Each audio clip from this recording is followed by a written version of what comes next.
how to add keyboard text shortcut on the iPhone 17 or 17 Pro or Pro Max.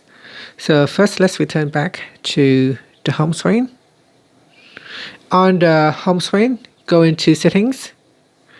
Next, we go back all the way back to the My Settings page, and then go and tap on General.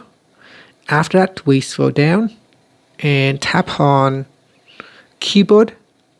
Now in here, tap on Text Replacement. Then to add in a new text shortcut, tap on the Add button. Here, type in the phrase.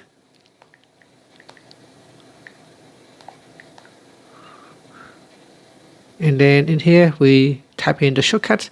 So I can use the shortcuts such as HHH, and then tap on Saved. Here, if I go to my keyboard, you can see if I bring up the keyboard here, and if I type in HHH, it will show the message here. I can tap on that message to use the text shortcut. And that's it.